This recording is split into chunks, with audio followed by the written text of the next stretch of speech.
Good morning class. How are you student? आज आपण point आपला जो मागच्या लेक्चरला आपण सुरू केलेला होता तो पॉईंट आपण इथं कंटिन्यू करत आहोत. आपला पॉईंट होता मागच्या लेक्चरचा torque acting on a rectangular coil in an external electric field किंवा टॉर्क ऑन दी कंडक्टर किंवा टॉर्क ऑन दी कॉईल कोणताही मग शेपची असेल तर त्या कॉईलवरती एक्सटर्नल फील्ड जर अप्लाय होत आहे तर त्या कॉईलवरती टॉर्क कशा पद्धतीने ॲक्ट होऊ शकतो हे आपण बघत होतो. ठीक आहे. मागच्या लेक्चरला आपण काय पाहिलं तर जो टॉर्क आपण ऑब्झर्व करणार आहोत तो कसा असू शकतो आणि त्याचं डायरेक्शन आणि जो फोर्स ॲक्ट होतोय त्या कॉईलवरती, ठीक आहे, म्हणजे कपल ऑफ फोर्स जो ॲक्ट होणार आहे त्याचं डायरेक्शन आपण कसं डिसाईड करू शकतो हे आपण मागच्या लेक्चरला बघितलं by using the right hand screw rule. ठीक आहे. त्यानंतर आता आपल्याला ॲक्च्युअल टॉर्क किती असेल त्या कॉईलवरती कशा पद्धतीने आपण मॅथमॅटिकली तो टॉर्क एक्सप्लेन करू शकतो हे बघायचं आहे. ठीक आहे. तर बघा आपल्याकडे कॉईल आहे ABCD. इथं मी 2 डायग्राम काढून ठेवलेले आहेत, यावरून आपण एक्सप्लेन करणार आहोत. व्यवस्थित तुम्ही लक्ष देणार आहात. ह्या 2 डायग्राम वरूनच तुम्हाला परफेक्ट कशा पद्धतीने ती कॉईल रोटेट होणार आहे, कसा टॉर्क ॲक्ट होतोय हे तुमच्या लक्षात येईल. आपल्याकडे कॉईल आहे, रेक्टँग्युलर कॉईल आहे ABCD. ठीक आहे. या कॉईलची लेंथ आहे L1. कॉईलची लेंथ किती आहे L1. ओके. अँड ब्रेड्थ आहे L2. BC किंवा AD ह्या किती आहे L2 आहे. AB और CD या आहे L1. ठीक आहे. Length is L1, breadth is L2. He rectangular coil आपण युनिफॉर्म मॅग्नेटिक फील्ड मध्ये प्लेस केलेली आहे. मागच्या लेक्चरला आपण पूर्ण मॅग्नेट प्लेस केले, नॉर्थ साऊथ पोल ठेवलेले तुम्हाला मी दाखवलेली आहे डायग्राम. ठीक आहे. ते फक्त मी इथं आता युनिफॉर्म मॅग्नेटिक फील्ड रिप्रेझेंट केलेले आहे. युनिफॉर्म मॅग्नेटिक फील्ड लक्षात आहे ना, जे इक्वली स्पेस लाईनने आपण रिप्रेझेंट करू शकतो. कोणत्याही पॉइंटवरती जर आपण स्ट्रेंथ मेजर केली त्याची तर कशी असेल, सारखी असेल. So we called as uniform magnetic field. अशा या युनिफॉर्म मॅग्नेटिक फील्डमध्ये आपण ही कॉईल ABCD प्लेस केलेली आहे. या कॉईलला ज्यावेळी आपण एक्सटर्नल सप्लाय देऊ म्हणजे यामधून करंट I पास होणार आहे. या अशा पद्धतीने या डायरेक्शनमध्ये बघा ॲरो इथं रिप्रेझेंट केलेला आहे. या डायरेक्शनमध्ये या कॉईलमधून करंट फ्लो होतोय आणि आपल्याला माहिती आहे की जर एखाद्या कंडक्टरमधून जर करंट फ्लो होत असेल तर त्या करंटच्या अराउंड मॅग्नेटिक फील्ड प्रोड्यूस होणार आहे. That is the Oersted experiment. ठीक आहे. तर त्यावरून ज्यावेळी हा कॉईल आपण या कॉईलला करंट पास करतो, या कॉईलमधून करंट पास करणार आहोत I करंट, त्यावेळी या कॉईलवरती त्या कॉईलच्या अराउंड मॅग्नेटिक फील्ड प्रोड्यूस होईल. पण त्याचबरोबर आपण काय केलेलं आहे, ही करंट कॅरिंग कॉईल आपण या एक्सटर्नल मॅग्नेटिक फील्ड B बार मध्ये सुद्धा प्लेस केलेली आहे. म्हणजेच आता 2 फील्ड तुम्हाला इथे लक्षात येतील. एक तर एक्सटर्नली अप्लाय केलेलं मॅग्नेटिक फील्ड असेल आणि त्याचबरोबर या कॉईल मधून करंट फ्लो झाल्यामुळे सुद्धा एक मॅग्नेटिक फील्ड प्रोड्यूस होणार आहे. आणि त्यामुळे काय होतं, या कॉईलवरती एक फोर्स ॲक्ट व्हायला सुरुवात होते. ठीक आहे. मग तो फोर्स कसा असेल तर याच्या आधी आपल्याला एक पॉइंट माहिती झालेला आहे.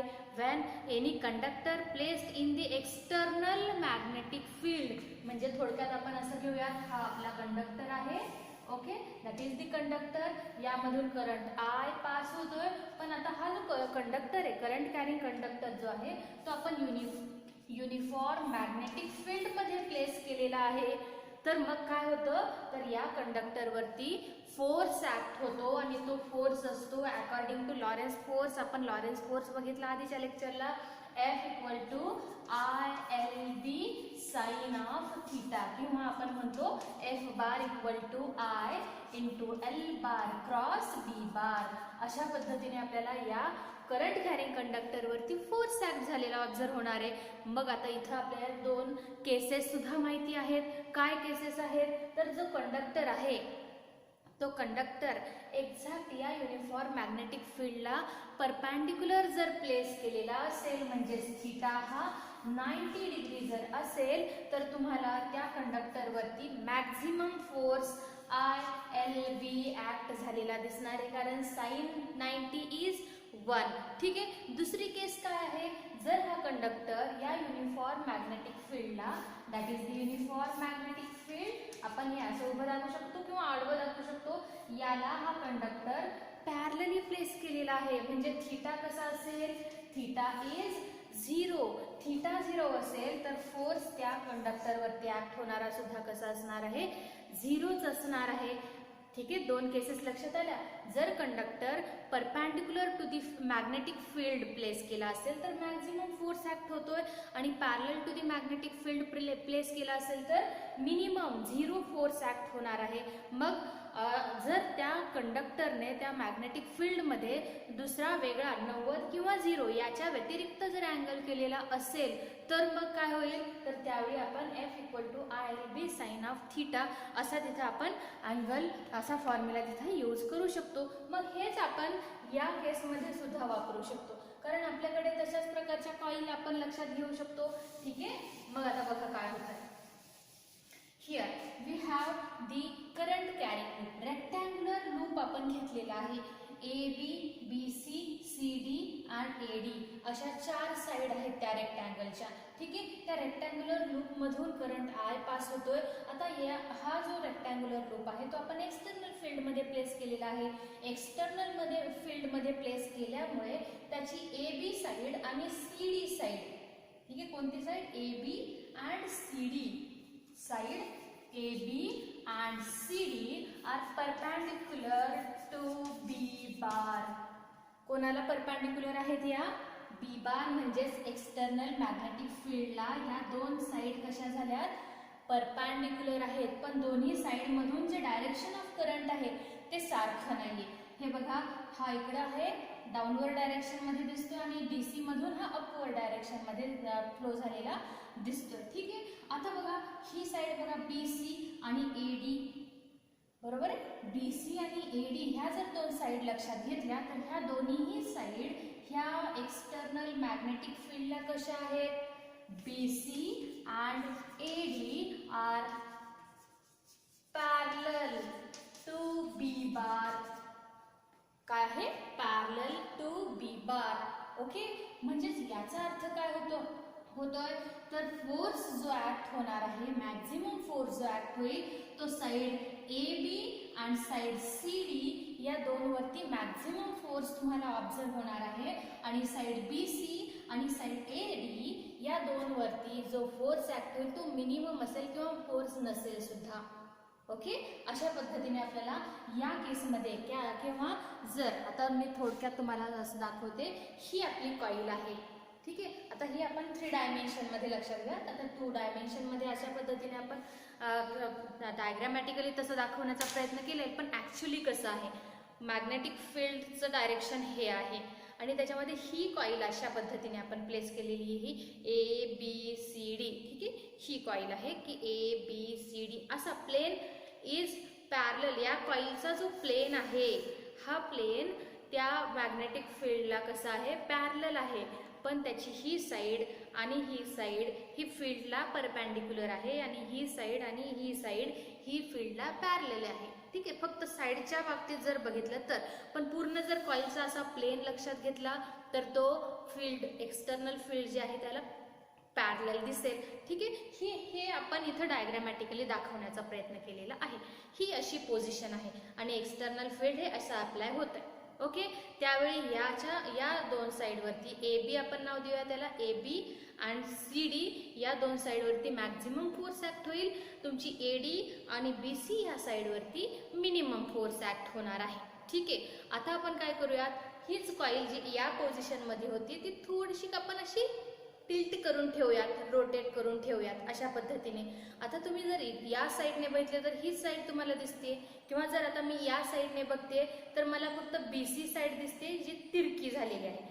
असं जर पाहिलं तर तुम्हाला ही AD साईड आहे त्या कॉईलची ती सरळ दिसते, बरोबर आहे. मी इकडून पाहते म्हणून ही BC साईड मला इकडून सरळ दिसते. पण आता दुसऱ्या केसमध्ये, ही पहिल्या केसमध्ये आपल्याला इथे लक्षात आलं, आता दुसऱ्या केसमध्ये आपण काय करतोय, ही जी कॉईल आहे जी एक्झॅक्ट पॅरलल, त्या कॉईलचा प्लेन एक्झॅक्ट पॅरलली प्लेस केला होता, तो आपण काय केला, थोडासा रोटेट करून, थोडा टिल्ट करून त्या फील्डमध्ये ठेवलेला आहे. त्यामुळे आता तुमच्या बाजूने जर पाहिलं तर ही AD साईड थोडीशी तिरकी झालेली दिसेल, किंवा माझ्या बाजूने पाहिलं तर ही BC साईड थोडीशी तिरकी झालेली दिसणार आहे. मग आपण हा साईड व्ह्यू आपण इथं लक्षात घेऊया. ठीक आहे, ह्या कॉईलचा हा साईड व्ह्यू माझ्या बाजूने पाहिलं म्हणून मला हा एक्सटर्नल फील्ड असं चाललेला आहे, पण ही कॉईल अशी तिरकी केलेली आणि हे मी फक्त साईड व्ह्यू इथं नोट डाऊन केला. BC हा साईड व्ह्यू मी इथं नोट डाऊन केलेला आहे. ठीक आहे, आता बघा ह्या BC ही जी साईड आहे किंवा जी कॉईल आहे, आता कसं असेल बघा या 3 डायमेन्शनमध्ये जर पाहिलं तर हा जो प्लेन आहे, हा बोर्ड जो आहे त्यावरती हा BC तुम्हाला दिसतंय, पण आतमध्ये तुमचं बाकीची कॉईल आतमधल्या बाजूने असणार आहे. म्हणजे साईड AB आणि CD ही आतमधल्या बाजूने असणार आहे. म्हणजे थोडक्यात आपण ही कॉईल अशी लक्षात घेतलेली आहे, हे बघा अशी. ठीक आहे, ही तुमची BC साईड आहे, पण ही उरलेले नाही आहेत का तिथं? नाही, आतमध्ये आहेत ते, पण कुठे? Inside the plane. फक्त आपल्याला कोणती साईड दिसते? ही BC साईड दिसते. आता ओके, ही BC साईड दिसते आणि मग त्यावरतीच आपण इथं काम करणार आहोत. बघा आता हे करत असताना आपल्याला एक लक्षात घ्यायचं आहे, या AB आणि CD यावरती ऍक्ट होणारा फोर्स आणि BC AD यावरती ऍक्ट होणारा फोर्स इथे लक्षात घ्यायचा. तर नॉर्मली जर आता बघितलं तुमचे तर BC आणि AD हे तुमचे AB आणि CD या केसमध्ये सुद्धा एक्सटर्नल फील्डला कसे असतील? परपॅन्डिक्युलरच असणार आहे. पण आता BC आणि AD ही साईड, BC आणि AD ही साईड जी आहे ती थोडीशी तिरकी झालेली आहे, त्यामुळे ती आता पॅरलल नाही राहिलेली. ठीक आहे, ती पॅरलल नाही राहिलेली. मग त्या साईडने काहीतरी अँगल केलाय with the external magnetic field. ठीक आहे, म्हणजे थोडक्यात हे असं एक्सटर्नल मॅग्नेटिक फील्ड कसं आहे? एक्सटर्नल मॅग्नेटिक फील्ड हे असं आहे. ओके, बरोबर आहे. एक्सटर्नल मॅग्नेटिक फील्ड हे असं आहे, पण त्या फील्डला कसं केलेलं आहे? हा तिरका झालेला आहे. हे फील्ड आहे तुमचं, हे एक्सटर्नल मॅग्नेटिक फील्ड आहे आणि त्या फील्डला हे अशा पद्धतीने ती तिरकी कॉईल दिसते. तिची BC साईड ही अशी तिरकी झालेली, पण ही बघा ह्या 2 साईड ह्या परपॅन्डिक्युलरच असतील. एक्सटर्नल फील्डला ह्या AB आणि CD साईड ह्या परपॅन्डिक्युलरच असणार आहे. त्यामुळे यावरती ऍक्ट होणारा फोर्स हा आपण शोधू शकतो आणि तो फोर्स कसा असेल? तर तो फोर्स असणार आहे त्या 2 वरती असणारा फोर्स काय असेल बघूयात आपण. That is on the side, on this side AB he AB side असणार आहे. या AB साइड वरती आपण कन्सिडर करूयात F1 हा फोर्स आहे. F1 equal to ILB sine of theta. आता हा L1 आहे, AB ची लेंथ किती आहे? L1 आहे, म्हणून मी तिथं L1 लिहिलं.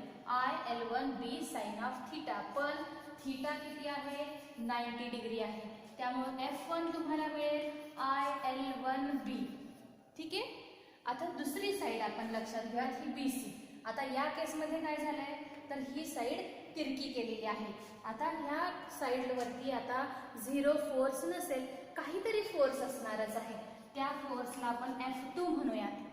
ठीक आहे, लेंथ त्याची किती आहे? या BC ची लेंथ आहे L2. करंट I फ्लो होतोच आहे आणि हा आहे L2 B. पण आता साइन थीटा अँगल काय असेल? तो अँगल कसा शोधणार? अँगल कसा शोधू शकतो आपण? तर बघा, ही कॉईल जी तुमची आहे ही रोटेट झाली आहे, बरोबर आहे. तो अँगल फाइंड आउट करण्यासाठी आपण काय करूयात? एरिया वेक्टर, या कॉईलचा एरिया वेक्टर ड्रॉ करूयात. एरिया वेक्टर ड्रॉ करण्यासाठी आपण काय करू बघा, इथं हा एरिया वेक्टर काय असतो? तर आता यासाठी हा पूर्ण कॉईलचा प्लेन आहे, म्हणजे हा त्या कॉईलचा एरिया असेल आणि कॉईल अशी तिरकी झालेली आहे. या प्लेनला परपॅन्डिक्युलर जो असणार आहे तो त्याचा एरिया वेक्टर असेल. ठीक आहे, तो काय असणार आहे? त्याचा एरिया वेक्टर. म्हणजे आता ही that is the perpendicular to the plane और area of the coil, so that is the area vector. आणि मी हा इथं दाखवण्याचा प्रयत्न केलेला आहे. हा N cap is the area vector. हा या BC ला कसा आहे? परपॅन्डिक्युलर आहे. ह्या BC ला हा परपॅन्डिक्युलर आहे, that is the area vector. हा जो एरिया वेक्टर आहे that area vector makes the angle theta with the external magnetic field. या एक्सटर्नल मॅग्नेटिक फील्डशी हा एरिया वेक्टर थीटा एवढा अँगल क्रिएट करतो. ठीक आहे. आता बघा हा पूर्ण किती अँगल आहे 90 डिग्री. हा असा किती आहे 90 डिग्री आहे. परपेंडिक्युलर आहे ना त्यामुळे हा 90 डिग्री आहे. पण त्यातला आता निम्मा काय झाला थीटा. ठीक आहे. हा या फील्ड आणि एरिया वेक्टर मध्ये अँगल झाला थीटा. म्हणून उरलेला जो अँगल असेल हा बघा हा उरलेला जो अँगल असणार आहे तो किती असेल 90 मायनस थीटा. हा एवढा उरलेला जो अँगल असेल तो काय असणार आहे 90 मायनस थीटा असणार आहे. ओके. म्हणजेच इथं जो तुम्हाला अँगल इथं मिळेल तो असणार आहे sine 90 minus theta in the case of force F2. या साइड BC वरती ऍक्ट होणारा फोर्स जो आहे त्या साइडने अँगल टोटली किती केलाय 90 मायनस थीटा एवढा त्या फील्डशी अँगल केलेला असणार आहे. त्यामुळे आपल्याला इथं काय मिळेल साइन ऑफ 90 मायनस थीटा. हे झाला F2 फोर्स. तसाच आता F3 फोर्स बघूयात. F3 फोर्स असेल F3 फोर्स कशावरती असेल तर CD या साइड वरती असणार आहे. CD is perpendicular to the external field that is IL1B sin of theta but theta is 90 degree so F3 is IL1B. ठीक आहे. That is third force. हा तुमचा असेल फर्स्ट फोर्स. आता राहिली साइड तुमची कोणती ही एडी साइड राहिलेली आहे. म्हणजेच on that side force is F4. बरोबर आहे. F4 हा फोर्स असेल आणि तिथं ही अँगल तुमचा काय असणार IL2B sign of 90 minus theta. तर 90 साइन ऑफ 90 मायनस थीटा म्हणजे कॉस थीटा असतो. बरोबर आहे. म्हणजे आता बघा हा झाला तुमचा फोर्स. आता याच्यावरून बघा काय लक्षात येत आहे F1 आणि F3 हे जे दोन फोर्स आहेत हे साइड AB आणि CD वरती ऍक्ट होत आहे. दोघांचंही मॅग्निट्यूड कसं आहे सारखं आहे. लेंथ दोन्ही साइडची कशी आहे सारखी आहे. ठीक आहे. म्हणजे या AB आणि CD या दोन साइड वरती ऍक्ट होणारा जो फोर्स आहे त्या फोर्सचं मॅग्निट्यूड सारखं आहे. ओके. आता सेकंड तुमची साइड BC आणि AD साइड BC आणि AD यावरती ऍक्ट होणारा फोर्स कोणता आहे F2 आणि F4. ओके. हा F2 कोणत्या साइड वरती ऍक्ट होतोय तर BC या साइड वरती ऍक्ट होतो आणि F4 हा AD या साइड वरती ऍक्ट होणारा फोर्स आहे. ओके. ह्या दोघांचंही मॅग्निट्यूड कसं आहे सारखं आहे.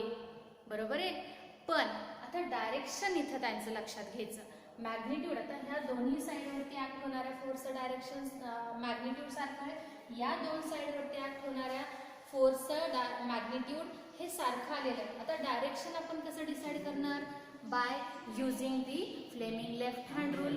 फ्लेमिंग लेफ्ट हँड रूलचा यूज करून तुम्ही डायरेक्शन डिसाईड करू शकता किंवा screw rule right hand rule जो आहे त्याने सुद्धा तुम्ही डायरेक्शन त्या फोर्सचं फाइंड आउट करू शकता किंवा राईट हँड पाम रूल सुद्धा आहे एक तो जो की आपण बघत नाहीये पण त्याने सुद्धा तुम्ही डायरेक्शन ऑफ फोर्स डिसाईड करू शकता.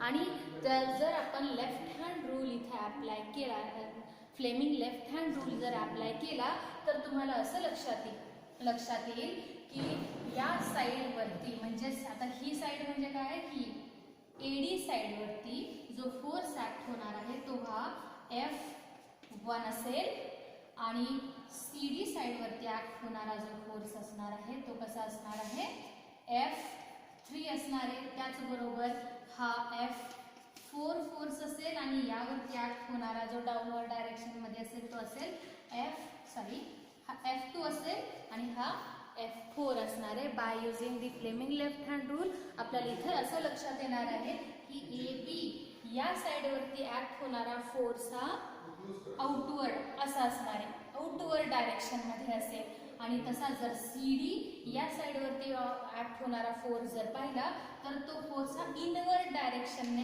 ऍक्ट झालेला दिसेल आणि त्यामुळे काय होऊ शकतं, AB आणि CD या दोन साईडवरती ऍक्ट होणाऱ्या फोर्सचं मॅग्निट्यूड तर सारखं आहे पण डायरेक्शन जे आहे ते अपोजिट आहे and both forces not acted on the same line. म्हणजे ते दोन्ही फोर्स हे कोलिनियर वेक्टर नाही आहेत. हे फोर्स जे असणार आहे ते कोलिनियर नाही आहेत. ठीक आहे, त्यामुळे काय होतं तर हे दोन्ही फोर्स एकमेकांना कॅन्सल न होता या फोर्समुळे कॉईल रोटेट होत राहते.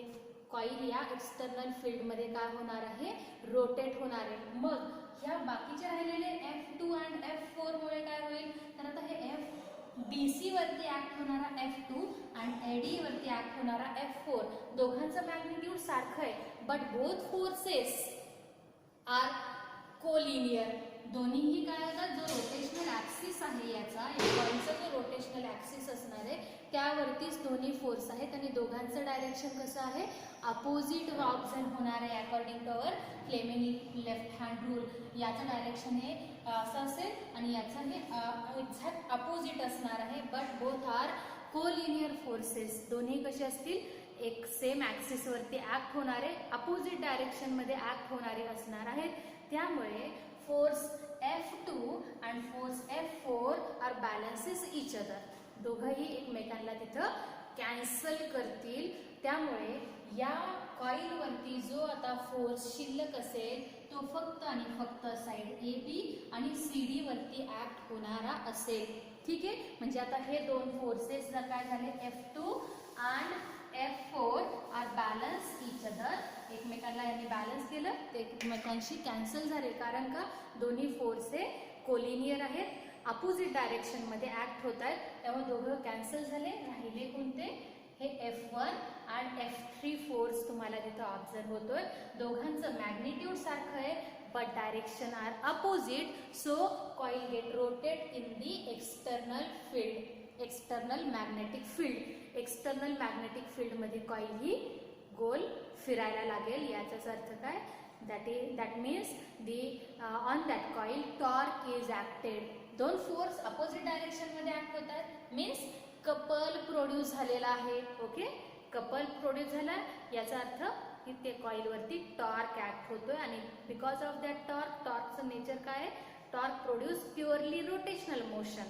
ठीक आहे, त्यामुळे कॉईल त्यावरती टॉर्क ऍक्ट झाल्यामुळे कॉईल ही रोटेट होणार आहे, त्या एक्सटर्नल फील्ड मध्ये रोटेट होईल. मग हा टॉर्क आपल्याला इथं शोधायचा आहे. To find out the torque on that coil, तर फोर्स हे माहिती झाले तुम्हाला F1 आणि F3.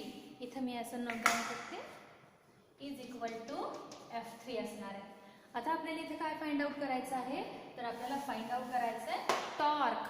तर टॉर्क फाइंड आउट करायचं, टॉर्कचा फॉर्म्युला आपण दोन पद्धतीने लक्षात घेऊ शकतो. एक तर magnitude, torque is equivalent to magnitude of any force into perpendicular distance between the two forces. या फॉर्म्युल्याने सुद्धा आपण फाइंड आउट करू शकतो किंवा आपल्याला जो दिलेला आहे तो आपण इथे लक्षात घेणार आहेत.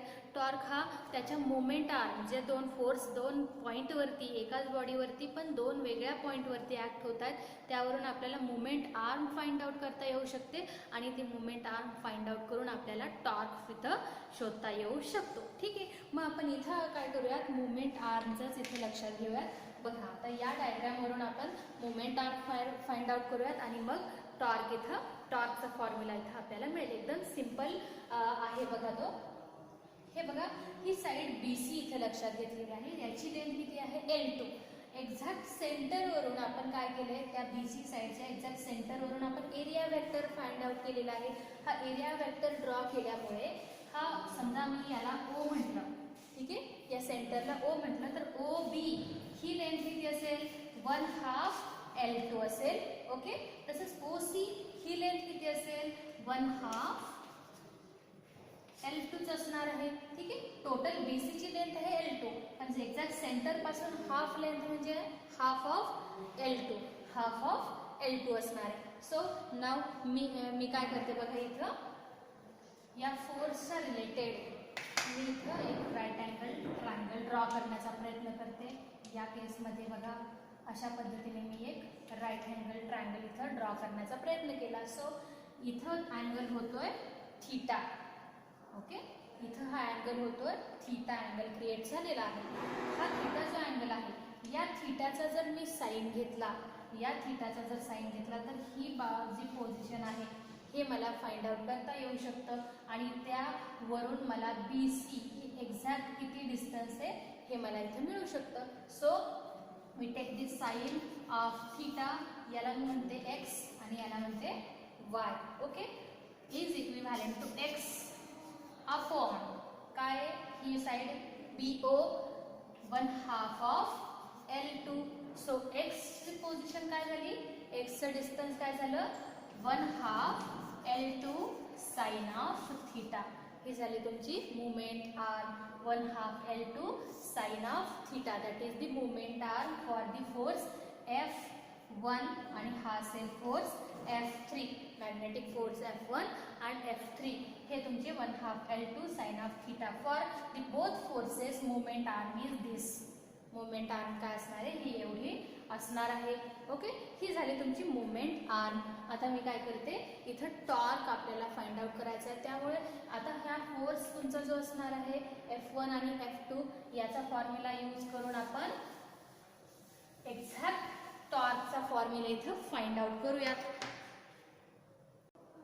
बघा, फॉर फोर्स F1 आणि F2 या दोघांचा मिळून आपल्याला टॉर्क कसा मिळेल, I L1B 1/2 of L2 sine of theta plus I L1B 1/2 of L2 sine of theta. दोघांची जर ॲडिशन जर आपण केली इथं तर काय मिळेल बघा, I L1 into L2 B sine of theta. Okay, but here L1 and L2 या दोघांचं मल्टिप्लिकेशन दिसतंय. L1 काय आहे, L1 is the length and L2 is the breadth. So L1 into L2 means length into breadth is the area of rectangle. So L1 into L2 equal to A. त्यामुळे आपल्याला formula बघा काय मिळेल.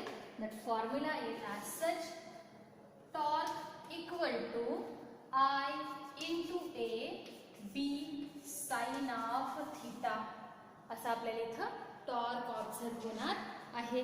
That is the torque acting on the coil, rectangular coil. इथं आपल्याला काय मिळणार, torque acting on the rectangular coil. आता या केसमध्ये आपण सिंगल कॉइल लक्षात घेतलेली. If we have n number of turns of that coil, तर आपल्याकडे n नंबर ऑफ टर्न्स आहेत त्या कॉइलचे, तर मग टोटल टॉर्क काय असेल, torque equal to n into tau, इथं याला म्हणला टो 1. ठीक आहे, म्हणजेच काय होईल, formula n into I A B sine of theta. इथे लक्षात, n means number of turns, I is current flows through that coil, A is the area of coil, B means B is the external field, external magnetic field applied to that coil, and sin theta हा angle theta कशामधला असेल तर area vector and the magnetic field, externally applied magnetic field आणि जो area vector असेल त्या दोघांमध्ये तयार झालेला अँगल हा थीटा अँगल असणार आहे. म्हणजेच इथं आपल्याला काय लक्षात येईल, टॉर्क जो आहे तो torque which is acted on that coil, that torque is depend on the angle made in between area vector and external magnetic field. या दोघांमध्ये जो अँगल तयार होईल त्या अँगलवरती तुमचा टॉर्क इथे डिपेंड असणार आहे. जसं आपण सिंगल कंडक्टरच्या बाबतीत सुद्धा बघितलं, जर 90 डिग्री अँगल असेल तर मॅक्झिमम फोर्स असतो, पॅरलली प्लेस्ड कंडक्टर असेल तर 0 फोर्स असतो. तशा पद्धतीने टॉर्क सुद्धा आपला जर अँगल बदलत असेल तर because of the angle, different angle, torque हा आपला त्या कॉइलवरचा चेंज होत जाणार आहे. म्हणजेच आता जर आपण हा वेक्टर फॉर्ममध्ये लिहिला तर torque is the vector quantity, torque ही आपली वेक्टर क्वांटिटी आहे.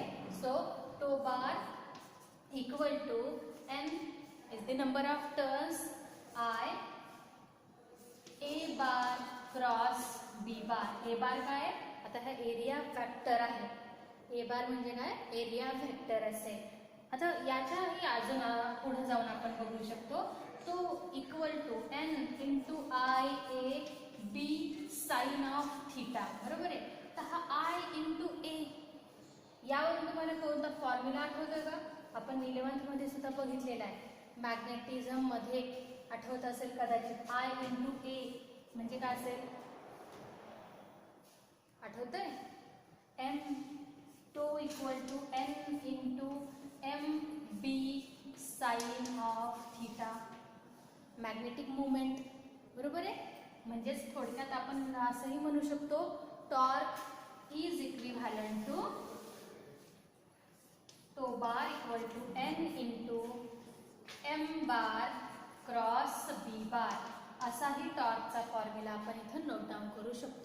ठीक आहे. असा आपला त्या रेक्टँग्युलर कॉइलवरती ऍक्ट होणारा टॉर्क इथं आपण बघितलेला आहे. तुम्हाला इथं लक्षात आलेलं असेल. पुन्हा एकदा तुम्ही रिवाइज करू शकता आणि अडचण आली तर माझ्याशी कॉन्टॅक्ट करू शकता. ओके स्टुडंट, आता आपण इथं आपलं लेक्चर थांबूयात. Thank you and good day.